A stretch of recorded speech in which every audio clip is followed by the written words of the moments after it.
दोस्तों, आज की कहानी है ननंद रानी आप मेरे कमरे में से चोरी करती हो। चलो दोस्तों, कहानी को शुरू करते हैं। सुशीता की खुशकिस्मती थी कि पति सौरभ का साथ कुछ इस तरह मिलता उसे कि वह जो डिमांड करती सौरभ पूरी कर देता। नई नई ड्रेसेज हो या फिर सौंदर्य प्रसाधन की सामग्री वह पसंद करती तो सौरभ दिलवाने से इनकार नहीं करता था। आखिर सौरभ की जॉब भी अच्छे पद पर थी और इस जॉब की नींव रखने के लिए सुशीता ने भी हर कदम पर सौरभ का बखूबी साथ दिया था, जिस कारण वह अपनी कंपनी का एक कुशल बॉस भी बन पाया था।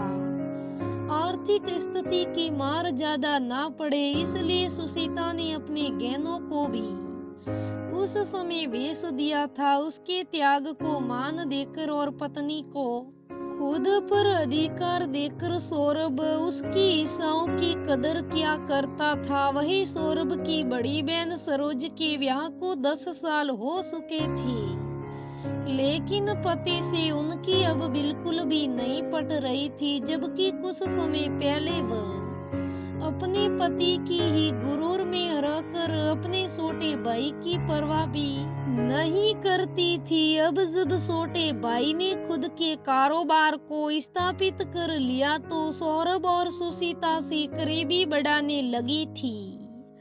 हर रविवार को अपने बच्चे सहित मायके आ जाती थी। सुप्रिया की ननंद और सौरभ और सुशीत की ठाट बाट भरी जिंदगी से जुड़ी हुई इस यालू सोच को अपनी बातों से ही जाहिर कर देती। बिना इजाजती सुशीता की कोई भी चीज उसके कमरे से इस्तेमाल करती या फिर अपने साथ ले जाती।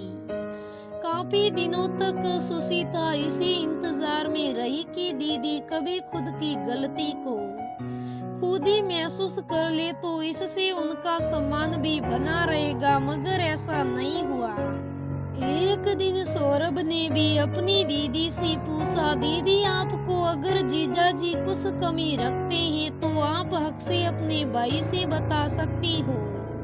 परेशान मत रहो, हमसे जितना हो सकेगा हम कोशिश करेंगे, आपकी हर जरूरत को पूरा करेंगे। हाँ दीदी, मायके में हम आपके लिए ना कभी बेगाने हैं और ना होंगे, और ये सब आपको चाहिए होता है ना तो दीदी हक से मांग लिया करो। लीजिए मेरी तरफ से आपको भेंट, जो भी आज तक सरोज ने सुशीता के कमरे से बिना पूछे जो भी उठाए थे वो सारे आइटम आज सुशीता वहां पर खड़ी थी।